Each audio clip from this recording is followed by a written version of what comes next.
You're listening to the PT Pintcast, where smart people in healthcare come to make noise. Here's your host, Jimmy McKay. All right, our guest right now returning to the show, obsessed with systems, not just how things work. I feel like why they work and why they might break or how to make it better. Someone who's seen the complex web of clinical operations, but see it like a circuit board, and maybe where I learned this term from an engineer, points of failure. Not the whole thing isn't bad, it's just a point of failure. The person that we're going to talk to today, constantly analyzing how decisions are made in one corner of the organization, how it affects the others. It's called a ripple. One thing affects others. We know this, cause, effect.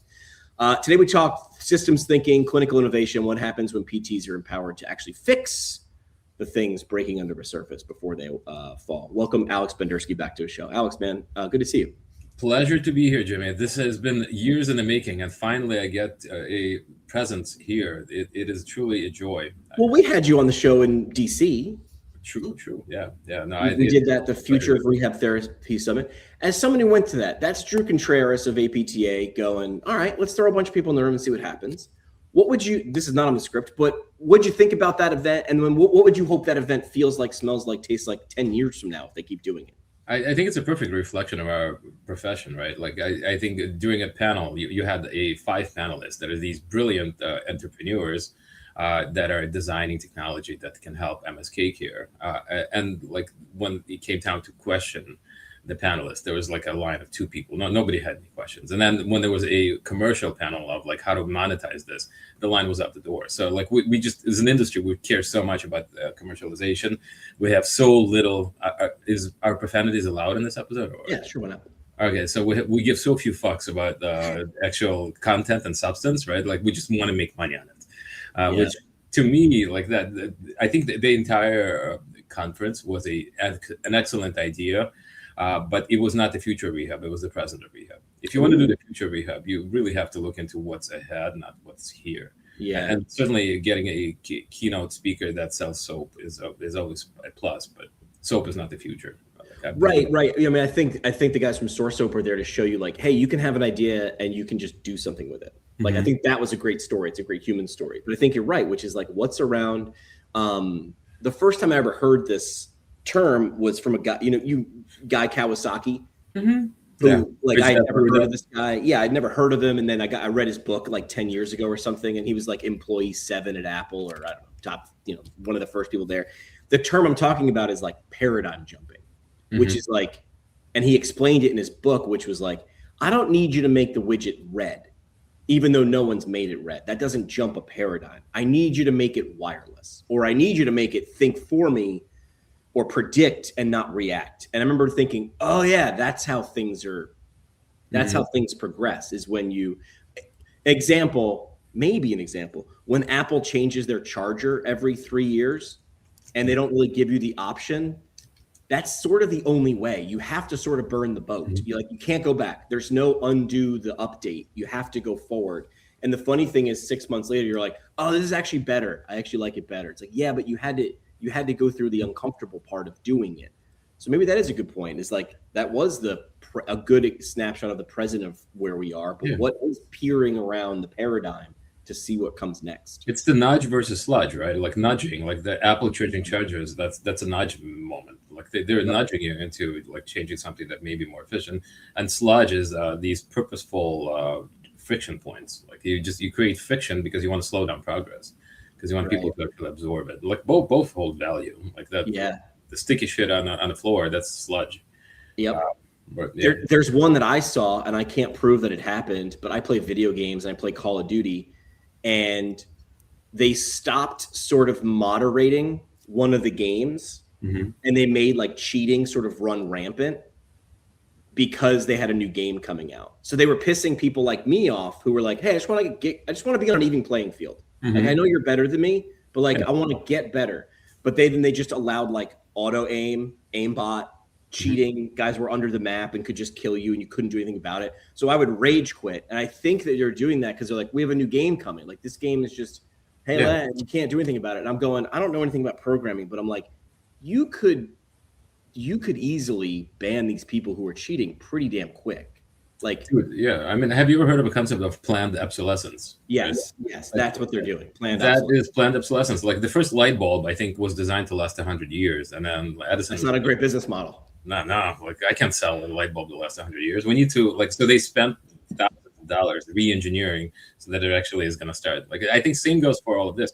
But like, let me ask you this, because if we're going to, what is the planned obsolescence for our industry? I think right now we're in that, like, you see all the chatter, right? Like, and I agree with you. Actually, I really like your point of view. You're an optimist. I think you're a realist, but you're an optimist. So you see that there's no reason to be down in the profession when it's going through a hard time, but you have to have action steps. And I think that we are, like, the obsolescence is that old antiquated model. Like, how do we get out of this obsolescence model into something that actually is resilient? So what's I think I had a year, and again, I understand. It's really easy for me to make predictions and then never have to back it up. It's like being a weatherman. It's like, it's probably going to be great tomorrow. When it's not, it's like, well, weather, hey, what are you doing? Yeah. I think I said, I like throwing out crazy ideas, which was like, is the future of rehab a person who's a PTOT speech? Like, is there this physiatrist absorbing all these things? Maybe not all of them, because I feel like speech is sort of on an edge. Like, but is there, like, we started as therapy aids, right? Yeah. Which was this Reconstruction aids. Right. Reconstruction aids, right? Is there this like I didn't even know what a physiatrist was until I was like halfway through PT school. Like I had no idea. And then I was like, oh, they're sort of like us, but they do all this other stuff. And someone was like, yeah. And I go, doesn't that make us nervous? And they're like, well, no. And I'm like, I don't know, man. When you start like sanding things down and getting rid of the bumps, maybe we morph into something like that. I don't know. I think that's a perfect segue into the complex systems theory, right? So the interconnectedness and nonlinearity is part of the connected complexity. Is that the interconnectedness? Like everything is connected, dude. Like all of the things, all of the nodes are connected somehow, right? We're all atoms from some star that blew up a millennia ago. Right. But at the same time, it's not like the progress is non-linear. It's never linear. It's at best it's curvilinear, but it's not. It's this just complete zigzag of roller coaster. Yeah. And so we like that the future, like it's the prediction of the future. I think physical therapists need to understand that like healthcare as a system also has all of these entities, and there's a power effect to these entities. And so the power effect is that the star can produce a lot more energy because it's big and it's bright and it's hot to touch. And then a little planet like us doesn't have as much energy, but we substantiate. Same with healthcare. You have some entities with more power. At this point, it's payers and providers.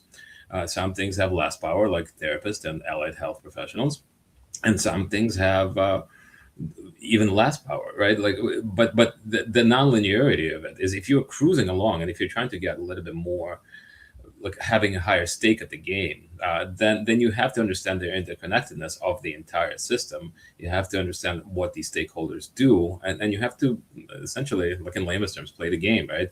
That would give you a much better position at the complexity. Yeah. Step one, understand what game you're playing. Like I've said this, this isn't the conversation we'll get into, but I am like you said, I think I agree. I am a hopeful optimist, but also like a realist. Like there's a Dungeons and Dragons, like that 9, like, are you neutral, evil, chaotic, good, whatever. I'm sort of in the middle, but I'm like, listen, this sucks, but we got to do something about it. Bitching is you're allowed to bitch for 24 hours when something bad happens. Then you got to put your shoes on and you got to go do something about it. There was actually, that was one thing they found when they looked at women and men going through Navy SEAL training. It wasn't strength, endurance, cardiovascular fitness. It was like who rallies around they called it the suck. It was like, hey, we have to carry a log on the beach and we're cold and sandy and wet. And you know what we're going to do? We're going to sing a song called Fuck You. And it's going to be about fuck the log. And we're just going to sing the song. It's like, because this sucks right now, but we're going to have beers in a week. Yeah. And it's like, all right, between now and then, there's going to be a lot of suck. And how do we get there? But David also, Goggins, man. Yeah. Lift the log, though. Like, let's lift the log. Like, we have to lift the log. Or cut the log up into pieces. Or make the log out of aluminum now so it's lighter. Or, like, what can you control? You can't change the log. Okay. What can we change? So embracing the suck is the game, right? Like you just that's the game. That's the game. You're in this. You chose this. Yeah. Like when you signed up for the poster next to the Navy SEALs, you wanted the uniform and the emblem on your chest. Mm-hmm.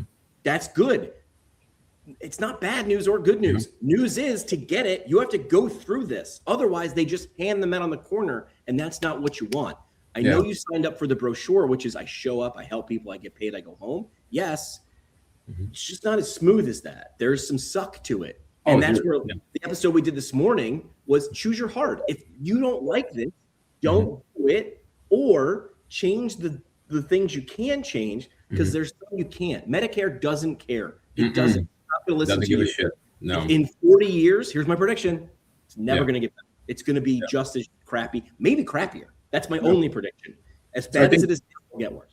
But the difference, Jimmy, between like someone who complains and someone who actually does shit. Like before we went live, right? You were showing me like your evolution for the new year. I think that's actionable. Whether you execute on it, whether you get Misogi or not, it's still an evolution. You are refining yourself as an individual, and that is the only power you have. You have the power of one. Make yourself better. Make yourself a better fit for your environment, right? The system, again, like the system adapts, and when you can adapt and when you can't habituate. So the habituation, like the peer models suck. They've definitely pegged you as a lowest, like as a pawn on the chessboard. Yep. And we'll continue to be pawns because we're not doing much to change that right now. Doesn't mean that in 10 years we're going to be pawns. But in order to grow from a pawn to an actual rook, right? Like you need to do shit to refine yourself as a professional. If you're in a field, learn something today that you didn't know before. Plan how you're going to climb, right? There's I'm not even sure if it's a Russian thing, but it's like I never want to be among soldiers who don't see themselves as generals in a few years, right? You don't want to surround yourself with people that are just complaining but not doing shit about it. Yeah. Like it's like we as an industry, I've never been a part of any other industries, but we suck at forecasting the future because we just want to complain about the past. But no, that's better days ahead because systems organize themselves. Like systems, self-organization is part of the complexity. It's like from order to chaos, but it's through an organization. Like truthfully, there's no such thing as chaos. Chaos is just a loosely organized system too, right? So as clinicians, like what can you do? What impact do you have? I was talking to Dana yesterday. So like Dana and I are doing this side project with MedBridge. And we're exploring the obviously value-based systems, but in terms of what can you as a practice owner do to participate in these alternative payment models? Well, like step 1, explore. Step 2, plan. Step 3, strategize. And step 4, execute. Like just go boom, boom, boom. And wait a second. At no point in those 4 was it complain about it though. Where does the complaining go? Oh, at all 4 steps you can complain. Right, about it. in the background, and you keep moving forward. Sure, man. Negativity bias is part of our thing, right? Like negativity saves you from that cobra in the woods that's making the noise. We're like you want to have that aversion behavior because it saves your ass. But complain and do shit. Don't complain and like just sit and groan. Like that's not actionable. My dad was a firefighter, and I feel like my dad was like drilling me and testing me as a kid. Nothing dangerous, but like he'd put we'd be driving, he'd put me in a scenario. And there was one message that he had, which is he watched kids in a fire. He was a New York City fireman. They would hide because fire's scary and your first reaction is hide. But in a fire, that's actually, you want to get out. You don't want to hide. You can't hide from fire. So they were taught to look for kids under beds, in showers, in toy boxes, in closets. So he would drill why that's not a good idea. And I remember at like 11 years old, he was like, what's the worst thing to do in a panic situation? And I was like, I don't know, hide or he goes, no, panic. Mm-hmm. And I remember like, oh, that's a trick question, but like it stuck with me. Mm-hmm. And I was like, okay. He goes, it's a panic situation. The situation is panic. Your response should not be the panic. Mm-hmm. And then he goes, like a minute later after I digested that, he was like, what's the second worst thing to do? And I was like, and he goes, nothing. Mm-hmm. And I was, so what's the worst thing to do in a complaining situation? Complain. What's the second worst thing to do? Nothing. So do something, like, right? Like, what did Churchill say, right? When you find yourself going through hell, keep going. Keep going. Right. You're, yeah. And it's tough, man. It's tough. It's a tough environment, right? Like I can see, like, so at CSM last year, we spoke, we had a panel about non-clinical jobs. And so the panelists are like all of these pegs, right? So you had a couple of academics, you had a couple of entrepreneurs, and then you had a schmuck like me, like sitting there who's like still trying to figure the shit out. And the point is, like, it's like when you are a new grad PT, or when you've been out in the field for 5 years, that extra $5,000-$10,000 you can make from a sales job, it may have a positive effect short term, but at the same time, is it teaching you skills? Is it teaching you to do something different? Is it bettering you, right? Is it helping you actualize as a professional, as a person? And if not, it's just revenue, dude. Like that $10,000 you make up at the tail end of your career, but you just spent 7 years of your life getting to this place. And now 2 years later, you're pissing and groaning, right? Do you even like it? Yeah, well, but like 10 grand is a lot, but like 10 grand over 12 months. Yeah, that's not a big payment to do something that you don't like. I'm not saying a sales job is bad. I'm saying if you don't like it, the juice ain't worth the squeeze. Yeah, for sure, dude. So there are two, like, it's a dichotomy, right? It's a happiness in your job and happiness with your job. And most of us, like, and I've been through a couple of iterations already, right? Like I've been in the PT field for over 23 years, and I've been playing around the systems for over a decade. Happiness with your job is that, like, there's a selection bias. Like the job finds you just like you find your job. What gets most PTs to become PTs? Well, I had this experience. I broke my leg. I had an ACL tear. I really thought it was cool, so I became a PT. Like that's self-selection, dude. And then once you get into the field, you discover that you don't get to take care of the happy, motivated 16-year-olds. You get to take care of 65-year-olds with multiple comorbidities with a entire psychosocial baggage who never leave. Now, who don't want to change. Yeah, then they want to have changed. Yeah, exactly. But that's not happiness. You're not unhappy with your job. You're unhappy in your job. Change. Find a different position. Do home health. Do whatever the fuck it is that you want to do, where you're actually actualizing on your profession. Because, like, you can always find a sales job ultimately. And again, I'm not going down on a sales job. I'm a salesperson now with like the EMR company, right? In a way, sales is good. Everybody sells, right? Daniel Pink, to sell is human, right? But sales is still part of your clinical experience. As a clinician, you're a salesman because you're selling plan of care, you're selling services, but there's always so much more. Sales is just one of the skills you have as a clinician. You also have a skill of communication. You have a skill of problem solving. You have a skill of weaving out complexity. Those are all skills, and together it makes you an expert. And expertise is this entire bucket of different vegetables sprinkled around that makes you a clinician. So when you choose to leave because you were just like, fuck it, like it's not for me. I've spent 2 years at this grind, like chop shop of a physical therapy clinic. I'm just gonna leave. No, dude, like it's not enough. Like certainly if it's been long enough and if you tried different iterations and you're like, I tried A, B, C, D, E, F, and I'm still not happy. Goodbye, sir, right? Yeah.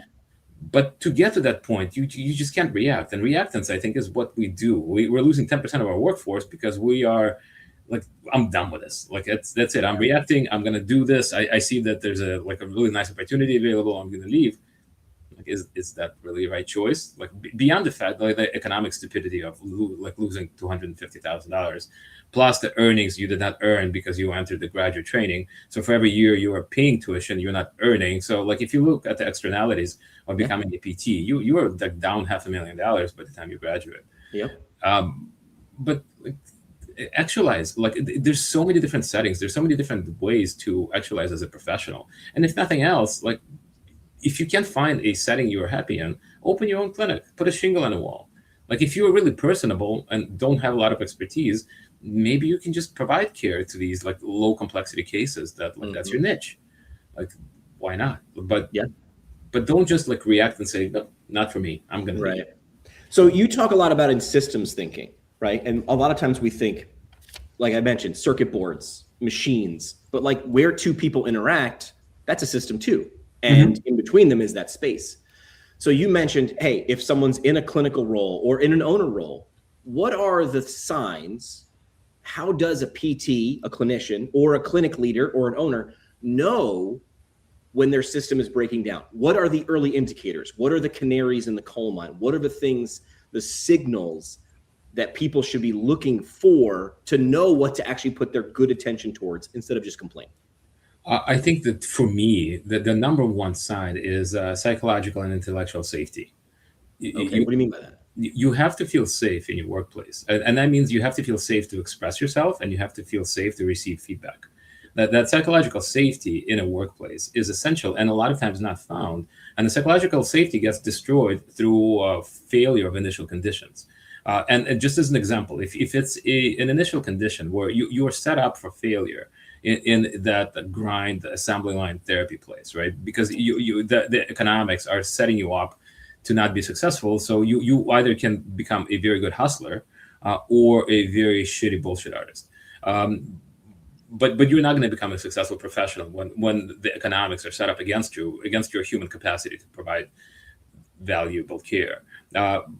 But the psychological safety on expression is also the fact that if you are in a clinic and you can't go to your administrator or your manager and say, like, dude, I'm just not feeling this. Like I'm breaking down. Like it's making me like go bananas. I'm like really not in a good place. If you don't feel comfortable doing this, like that, you're not in a good setting. Like, because you have to have this freedom and safety to communicate how you are, and in return receive feedback from your manager to say, like, you're just a wimp. Like, suck it up, motherfucker. Like it's okay to do that too, because ultimately a lot of people don't have the capacity or the resilience that you're saying about Navy SEALs, right? The Navy SEAL can take a cold water plunge and stay in a 50-degree temperature water for hours, not because they're better or bigger than you are. It's because they have the capacity to externalize. They have the capacity to distance themselves from the immediate suck because they are forecasting that beer in a week. Yeah.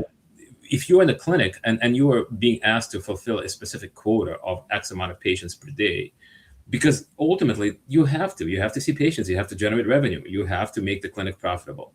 Profit is good, money is good, and volume is good. But if you don't have the capacity, you have to have a communication with your manager and say, like, dude, I'm not feeling this. And the manager should say, like, well, maybe you need to attend a few CEU courses so you become more comfortable managing patients. Maybe you need to utilize ancillary stuff because you can't do this alone. You shouldn't do this alone. PTs try to do everything by themselves.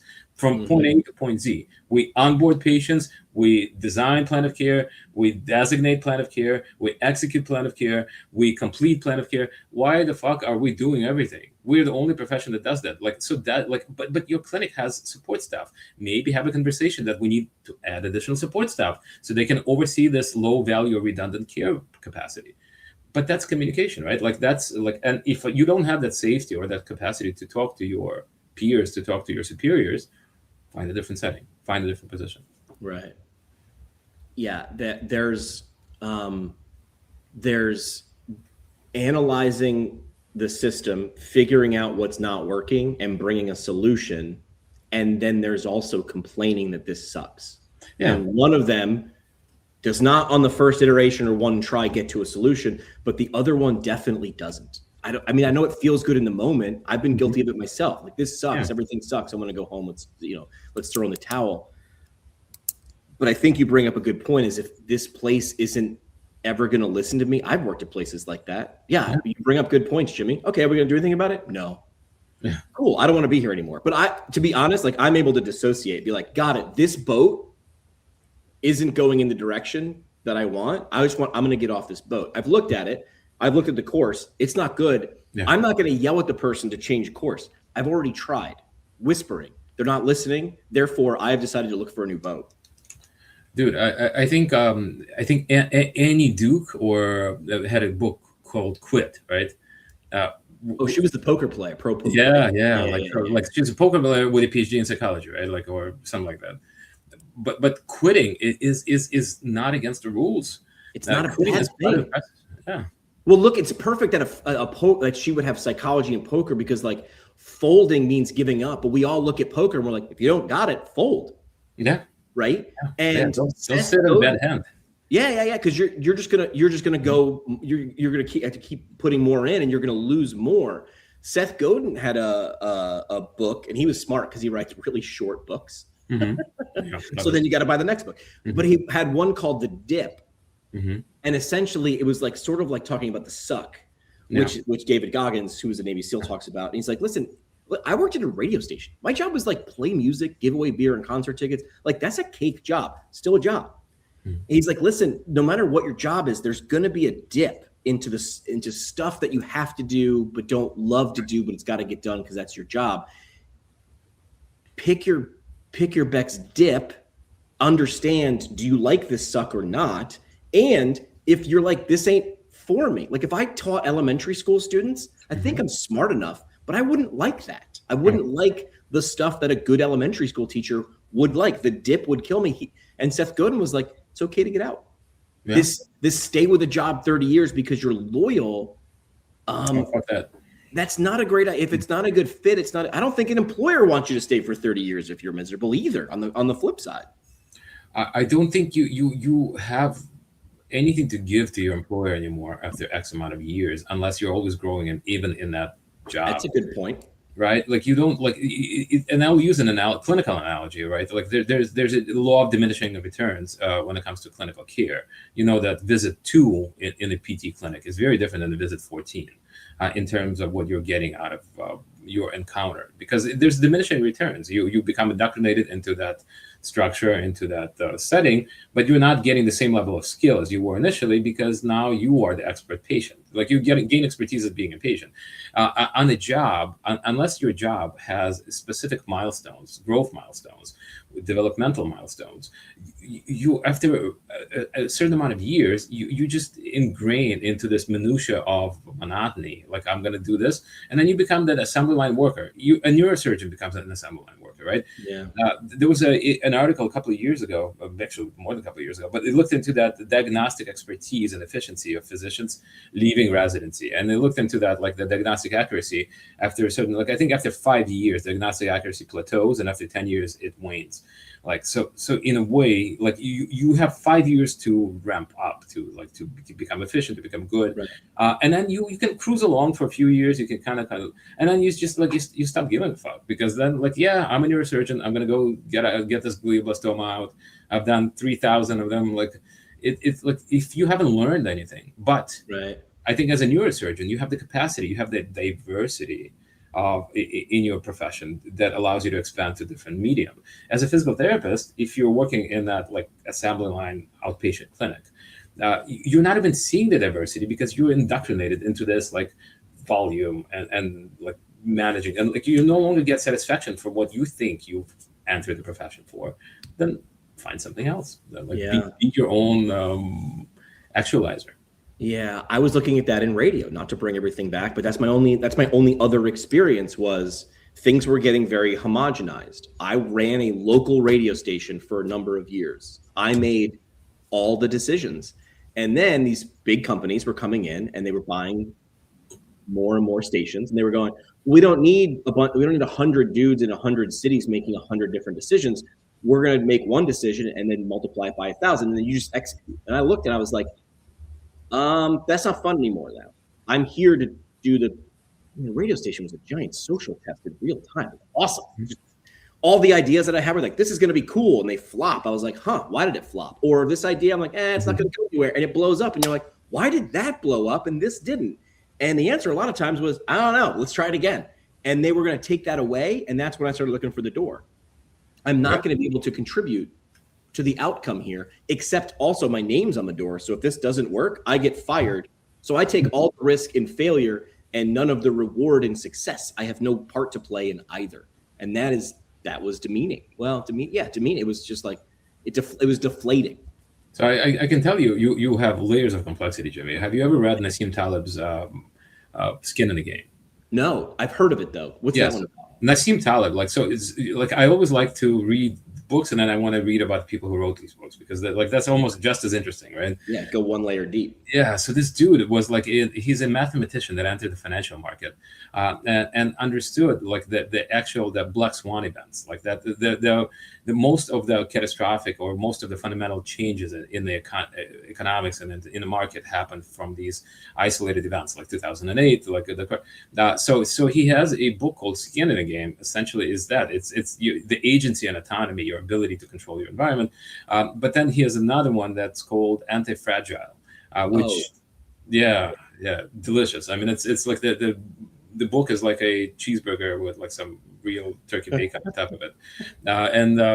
The anti-fragile is that, like exactly what you were discussing, is that when you have the sock, like the fragility, the ability, if you collapse under the first point of adversity, if you crumble down and you start crying in a corner and saying this sucks, you need to admit that things suck. You actually need to tell yourself that right now we're going through a shitty period. Maybe the shitty period lasts a year, and maybe the shitty period lasts a fucking decade. But it's okay, because like the fragility comes for those who succumb to this shitty period instead of for those who are able to persevere. And those who persevere, they learn every fucking element from this shitty period, because that makes them stronger, man. Like, and I hate the cliches of like the steel is forged through heat, but it is, dude. Like you have one life. I'm kind of like, I'm an agnostic, non-practicing agnostic, right? So like this is like, to me, this is it. Like you're born, you go through these 82 years of shit, and then you die, and then you become dust, right? Like, so shit is the game. That's the thing. Yeah. Like the shit is the game. So like even if you're going through it, like the shitty chapter of your book is still a shitty chapter. Like it's like you're writing it. Like it will be maybe the chapter you want to flip later on, but it's your chapter. So yeah, that's where like I don't read it or pay attention to them as much as I should. Like I'm not a practicing stoic. But whenever I come across like a Ryan Holiday, I'm like simply changing what is this? Why is this happening to me? To what am I learning from this? Is a wild flip. Mm-hmm. Like it's weird. Like I've had people say like your personality, like, you know, I'm pretty high energy. I'm all over the place. I jump from topic to topic. And then I tell them what sport I've been doing since I graduated from college. Now in high school, I did immediate reaction sports, baseball, hockey, tennis. Like I want immediate return on investment. I want, you know, instant gratification. And then after college, marathon running and long distance triathlon. And they're like, that's weird because there's no one to talk to. There's no one watching you. There's no return on investment for days, weeks, or months. And I was like, yeah, it slowed everything about my thinking down to how do you feel? What should you change now? So 3 miles later, you don't feel like crap. And how are you going to get to the finish line? And there's no help. And I was like, I loved it. So I wish I don't know that I would have been able to do the long distance stuff as a 21-year-old, but post 21-year-old, it was great for my mental health. Oh, dude! Like, so I'm a marathoner, right? Like, and I'm probably the world's second worst marathoner. Like if you, like, my wife, she comes and cheers me on. Like, and she, like, I just ran Madison Marathon, like, in 25, and she's like, I can fucking see you from a mile away. Like this complete graceless, like stumbling around, like this, like little, like bag of bones, like moving forward, just hoping for momentum to take you through the finish line. Like there's. You notice, like, you're a distance runner, so you know that there's a point where, like, mile 18, where everything sucks. Wow. Like you like your mental state is shit, like everything aches, and you just want to be done. But the ability to go through that, because like in another 7 miles, you're going to be at the finish line, and there's going to be cold beer, and then you're going to sign up for the next one, right? Like it's. Well, the thing is, like people have said, if you sign up for the marathon or triathlon for the finish line, you might not get there. If you have to learn to like the training is the gift. It's not the medal. It's not the t-shirt. In fact, when I put on an old race shirt, I think about where I was training. I rarely think about race day. I just gave advice to another PT who did her first Ironman. And I said, this is a catered workout. This is not a race. This is your success or failure has already sort of been determined, unless like you get hit by a car on the race course or something. But like, you're not going to pull out 7 miles in a row of running 2 minutes faster per mile out of nowhere. You're probably not. So it's already been determined. Put it on cruise control. Whatever you've been able to do that now. Yeah. And it's a mind shift. It's and I agree with you completely that the training is the gift. The training is like, it gets you out of the house, and if you train for, like, I run Chicago Marathon frequently, and so you do your longest miles in the hottest days in Chicago. Yeah. And there's nothing more delicious than struggling, like just like completely like dying. Yeah. And, like you have to do a 20 miler and you're in mile 6 and you're already dying. You know it's going to be a long, like, sweating, like the eyes are burning, but then you come home and you know what? Like you feel like shit, and then you feel better, and then you recover. You're resilient, man. Do you know what I do on race day? I play games, right? And I like messing with other people in good ways. I don't ever actually like throw people off. But in triathlon, you have to wear your race number turned around, so it's like on your back, right? And your first name is below your number. So I'll be passing someone on the bike and I'll go, Alex, looking great, baby. How we doing today? And I love watching people's face go, how does he know who? And then all of a sudden you see the light bulb go on and there's that laugh between both of us. Yeah. And that propels the crap out of me because we're both in pain. I don't care that you're 20 minutes, you started 20 minutes behind me or 20 minutes in front of me. Mm-hmm. We are in the suck together. I got news for people near me. We're not going to the Olympics. Yeah. We're just trying to go home. That's the gift. The training is the gift. It's the best. Have fun with it. I have a blessing of being ridiculously slow too. So I'm like, you get more race. You get to do more race. Oh yeah, I'm getting my money's worth, man. Like I'm getting like my 4.5 hours worth of money's worth like that. But usually at the last couple of miles, like I'm just schlepping along, and it's all of the other schleppers like me just trying to get there, right? And you just start talking to me like oh yeah, I'll get you to the next mile, and you get me to the mile after that. Like we'll do it together, and you meet some like awesomest people. There was a dude in Chicago Marathon, and maybe like I think 21, that had a bib, and it was like this was my last marathon, and I'm like, dude, why is this your last marathon? And he's like, I've run 21, and they've all been my last marathons. So yeah, like it's that, right? Like it's the people you meet, right? But wouldn't you agree? And just to pivot a little bit, but it is about the people too. Like a lot of times, like so you were talking about like that. Changing the framework from Stoics and how Ryan Holiday tells you to reframe things. Now, the best reframing that I learned is that whenever you have to tell yourself, I have to, you have to change it to I get to. Like when you have to take out the trash and your wife tells you take out the trash and you say, oh, fuck, I have to take out the trash. It's like, oh, I get to take out the trash, right? I get to walk outside and like, it just immediately changes the perspective that if you get to actually wake up in the morning, that's already a blessing. If you get to work, that's a blessing, right? I think you hit a point in life, and some people, fortunately or unfortunately, hit it earlier, where I really didn't lose anybody in my family until I was like in my teens. Like either my grandparents passed before I was born, or they were just around. And I think losing people or seeing people, like my dad had a stroke 2 years ago. Mm-hmm. So seeing him lose some abilities, that puts things in perspective. Like, otherwise, I ran through like super privileged walking through life my first 20, 30 something years, losing a grandmother and being like, well, she was old, like that happens. And then you start to see like other people like lose parents at a young age. And you're like, they had that perspective shift way earlier. Gravity is not equal. Mm-hmm. You know what I mean? Like gravity for someone who I imagine, loses a parent as a child is vastly different than later, or someone who lives in poverty then gets out. They had this perspective, and that can be a superpower or something that drains you. Like these are simple, not easy concepts. Well, I think that like it's also the culture and the country we live in, Jimmy. I'm an immigrant, so for me, it's an easy perspective of coming from former Soviet Union to know like how ridiculously spoiled we are. That's why like, we don't know because we're in the pot. We've all we've known.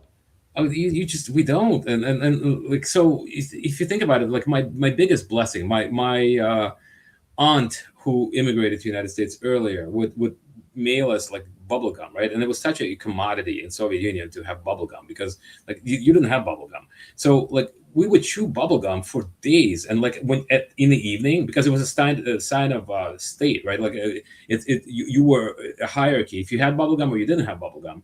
And if you show up to school chewing something, you're cooler. So like you in the evening, you would put it on the windowsill, and in the morning, you would resume chewing your gum until it would just fucking disintegrate.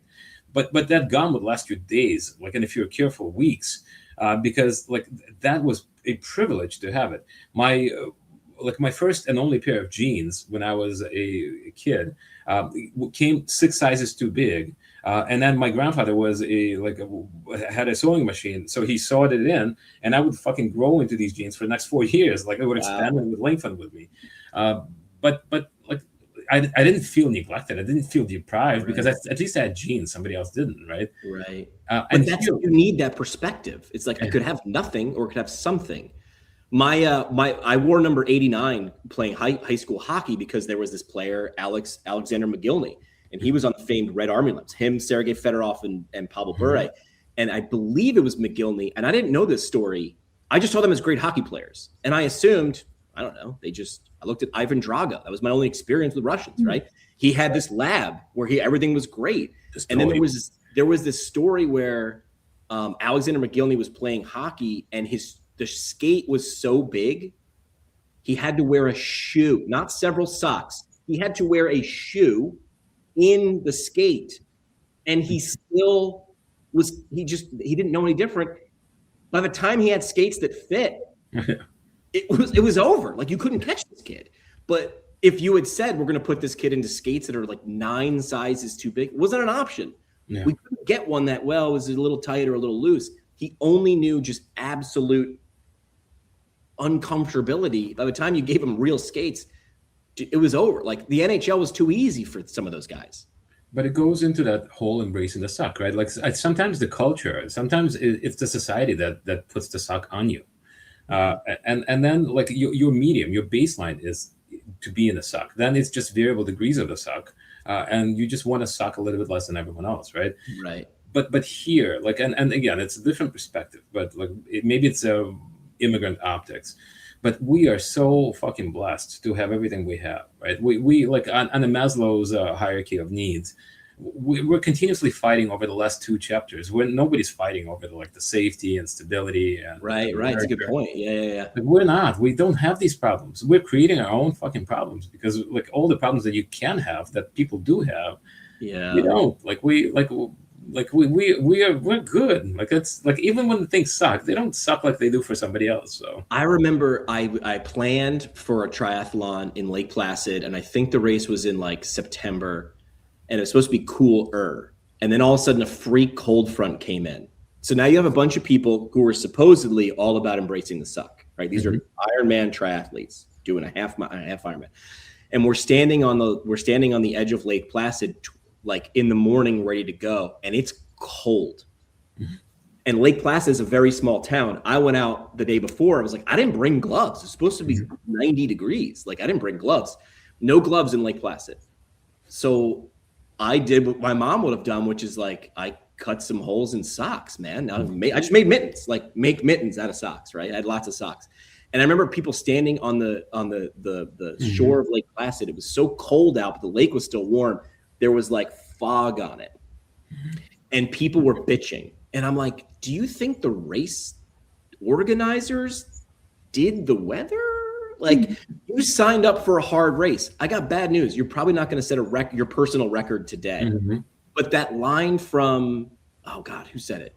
Everybody wants to be a gangster until it's time to start to do gangster shit. Yeah. It's like, you wanted to be an Ironman. You want to wear the t-shirt and get the tattoo. We're here. This is some sideways next level stuff, and you're mad about it. And I remember being like, nah, tomorrow's going to be you're going to earn tomorrow's t-shirt. Tomorrow's shirt is going to be worth more than the one that had good weather. And let me ask you this, right? Like the things that are maybe you didn't your PR, but the things that were most miserable are the things you remember the most, right? Hell yeah. I assumed I was going to wear those gloves just for the bike, and I wore them it was that cold, where I was wearing the socks on my hands while I was running. I'm like, you know what? Go quit. There's a nice that's why they make you ring the bell, I think, in the SEALs. It's like, I need a physical representation of you quitting. Go sit in that thing over there. There's hot soup and there's a heater. Go sit over there. Yeah. How do you instill this in a clinician who maybe has known nothing? I'm not saying academics isn't rigorous or trying, but like in Maslow's hierarchy of needs, failing a test doesn't take food away. How do you instill like resilience in people who are like, well, now I'm going through suck. Like, how do you help someone gain that? I will tell you, like, I don't think there's a clear recipe, but I think that there's at least a trait, which is absolute honesty and absolute transparency. Like, just be honest with people. I think it's one of those primitive senses, but I think all of us can sense bullshit and all of us can sense. Yeah. All right. And so be honest with people. You have capacity. Some things are controllable and some things are not controllable, right? Modifiable and non-modifiable factors. Yes. Like, and so in a clinician, the modifiable and non-modifiable factors are such that if you are in a place, in an organization that doesn't have financial fortitude to pay you more, maybe they can give you the ability to actualize in a different way. Maybe you can organize a community event, maybe whatever the fuck it is, right? But that's working together. That's communication, and that's transparency, and that's psychological safety, where you have safety to communicate that I know you want a pay bump. I can't give you a pay bump. But what I can do is I can put you in front of a basketball team, right? Like, and you can work with younger athletes. Or what I can do is I can potentially make you an administrator next year when the job opens. Or I don't have anything to give you, but I can call my friend across the street who has a different clinic, who has more money. And I want to see you thrive. I think I've been in a administrative roles. Pretty much, I opened my own clinic 1 year out of PT school. And then I've been managing and growing different legacy providers, right, for years. And my responsibility was always to the people that I worked with. Like, and I financially, I probably lost from it. And career-wise, I probably lost from it because I never grew into that CEO level position because I had a territory. I had 5 clinics. I had 20 clinicians, right? But the 20 clinicians that I work with, or the 5 clinicians I work with, or the 1 clinician I work with, my responsibility was to them because I was given the power to affect their lives and their careers. And I was going to do everything in my capacity to watch them grow. And if I didn't have the capacity to do that, then I was going to be honest with them and to guide them that, like, find a different job, find a different position, because that was my responsibility. And it probably sucked for people who were paying me to just maximize the whatever I can to squeeze all the juice out of these people. Right. But I slept at night, and I feel like I did the right thing by people that I worked with because I was a human being and I was working with other human beings, right? So this is not what I thought we would get into. I had all these like systems. So we're gonna have to bring you back pretty soon to get into like systems talk and things like that. But I feel like I feel like a conversation like this needs to happen with leaders or clinicians long before we teach them, this is how you open a new patient in your EMR. This is how you discharge someone. This is how you send them their plan of care. This is the operating system of a human, right? If you could instill how to get through the suck to someone, in theory, what could you throw at them that they're not going to be able to process? Yeah. Well, but I think as an administrator, and I can review the complexity in the next 3 minutes before we live off, right? But as an operator, you are operating like humans are not pegs in a machine. Humans are themselves bundles of complexity. And so managing this complex relationship, you can maximize the effort and you can maximize the output from this human by building a human relationship through communication, right? That will actually maximize how much you can get out of this individual, not because you are trying to, but because the individual will give it to you. Because that, like, we are first order primates that have the luxury of living on this planet for 80 plus years. And once you have sincerity and once you have honesty with someone else, you are all going to work together towards something that you're building, right? Like, or you're going to admit that there's nothing for you to work with. In terms of complexity, like there's all these nodes that need to be interconnected. And they're not connected linearly. Like some are connected more, some are connected less. There's valence, there's power, and that changes. That there's always entropy, right? There's always change, but you don't always have the vision of it, but you need to have an awareness of it because entropy and complexity emerges. Like it goes from nothing to something, right? But you need to have enough capacity to adapt and habituate to this entropy, to this emergence. So that adaptiveness and adaptability is an internal trait. That's resilience. That's you're embracing the suck.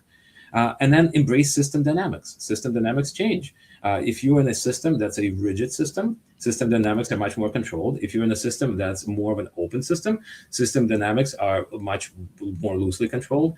It's that the book by Ravi, not... balloon shots, like, so the book is not Chantal, but it's like the phase transition, right? Like there's water and then there's vapor and then there's plasma. The plasma is what happens right before you're transitioning phases from water to solid, from liquid to solid. Be that plasma, be that like the intermediary, where you're neither here nor there, but you have the capacity to become solid when you need to, and to become liquid when you need to. Like you have to have the capacity as a human being. and then life will be good because life continues to turn, right? And like, and there's most of the other factors in that complex systems are not under your control. You only control the system that's here. Like that's the only one you have control over. So. The only consistent is change, right? That's the stupid cliche, but that's you can't boil it down any more simple than that. Like those are the things that are so cliche, but you're like, no one's been able to improve them. That's why they're repeated so many damn times. It's because you can't boil them down to something more basic. Those are the elements of like life. That is life. What was that book again? That from the guy who wrote Anti-Fragile? What was the other book again? I want to write that. Skin in the Game. Skin in the Game. Nassim Taleb, Skin in the Game. So all his books, like I think it should be a mandatory read for any human that works to serve. Black Swan is about these outlier events that actually have a fundamental effects on us. So Black Swan events, like somebody dying in your family, that's a Black Swan event, right? Like it's an unanticipated, but it's impactful. Stock market crashing is a Black Swan event. PTs transitioning from fee-for-service model into more of a capitated risk-based models. It's a Black Swan event because like sooner or later, the CMS is going to come in and say, fuck it, we don't see value in PT at all. We're just going to continue to reduce your fee schedule by 15% until you're getting paid nothing. And then are you willing to continue to maximize your volume, or you're going to start to explore like, look, I'm going to take on some risk and I'm going to take on this at-risk population because I know my skill set, but it will happen. So yeah, Nassim Taleb is the man. There's so much good reading. Like I guess the biggest blessing for me in that like that late 40s of my life is that capacity to go on a long run and to actually listen to an audiobook or to read in the evening. But yeah, Jimmy, like this has been a pleasure, dude. Like and for what it's worth, like you have a voice. I think your voice resonates with the community. You also have a community that listens to you. So you have a lot of capacity and change. Ability to be the agent of change, because once you have people's ears, like make others actualize. Like N equals one. Like it takes one individual trying to change himself or herself that will have a tidal effect on the entire community. So I see a lot of ceiling for the profession, even though a lot of times, myself included, we focus on how the floor is going down. I'm like, yeah, but I can't control the floor, but I want to connect myself to the ceiling. And the funny part is the people who bitch about CMS reducing payments or, inflation, pretty much eating away. I'm like, okay, that's where I go back to, like, not to mention too many Navy SEALs, but Jocko Willemick, he's like, good, gonna force me to get stronger. And it's gonna eliminate the people who won't change. Good. Mm-hmm. The net negative, the net result is positive for our profession because it's going to wipe out the people who won't change. Maybe that's what we need. Maybe we need a flood. Maybe in the notes for this episode, include that 5-minute video he has on YouTube about good. Right? Yeah. Like it's my go-to video whenever things suck and I'm down on my luck and I'm like, fuck it, this is just not good. I mean, I lost my job for the first time. I got fired at 45, 364 days. I got fired the day before my first. And honestly, the next morning I woke up and I literally was just like, good. I was not a good fit. I wasn't. I could be mad at the people who were like, you're not a good fit here. But I was like, they're right. I didn't like it. I was not good and didn't like it. It's different if I was like, I'm not good at it, but I want to be. That's different. That's how I was in the beginning of radio. I was like, I'm pretty terrible, but I'm going to show up and I'm going to be less crappy today. But like, yeah, I will. That dialect when he was like, I know what you're going to say. You're going to say good. He's like, why do you think I'm saying good? I don't know. You hate, like when things suck. It's like, no, I can't control that. I can control. All right, good. Like that whole line, we don't go to war with what we need. We go to war with what we have. Yep. Like my marketing budget, the radio station I ran grossed between $5 and $7 million a year. My annual marketing budget was $0. What do you mean? If I wanted to do a promotion around t-shirts, I needed to create a promotion that was so valuable in attention that I could get someone to pay for the t-shirts and margin. And I hated that at first because there were radio stations in my market that had 6-figure budgets. It made me crafty because the minute your budget went away, you were done. I knew how to make fire. You were handed fire. I knew how to rub 2 sticks together and build fire. You don't want to compete against that dude. And now you can apply it to different practice, right? Now you don't want on day 1, you want to compete against that dude because he's got no fire. On day 365, when he can create fire from nothing, that's a dangerous dude. That's danger. And you also have to have enough vision that, like, you may not be able to create fire today. but we're going to learn. It's nothing that in a year, dude. It's like it's been a blast. It's awesome. So keep making that fire, dude, and keep running and keep doing everything else. We'll get you back on the show and we'll talk specific systems, because I feel like PTs don't talk in systems, but they live in systems whether they like them or not. And systems are human to human, or human to computer, and computer to computer, and then computer back to human. These are all systems. It's wherever things are interconnected. What's your parting shot? What's your parting shot? The last idea, concept. We always do that. What's the last thing you want to leave with the audience? Could be a quote, could be a whatever, just an idea. I think wake up in the morning and express one point of gratitude to anything and everything. Like I'm grateful for my coffee today. So like today I have a Trader Joe's winter blend, which has peppercorns and something else in it. Yeah. And I'm grateful for this. So show gratitude. Alex, appreciate the time, man. Thanks for the discussion. This woke me up. I love it. Awesome. Good. Thank you. That's it for this one, but we're just getting warmed up. Smash follow, send it to a friend, or crank up the next episode. Want to go deeper? Hit us at ptpintcast.com. Or find us on YouTube and socials at PT Pintcast. And legally, none of this was advice. It's for entertainment purposes only. See, Keith, we read the script. Happy now?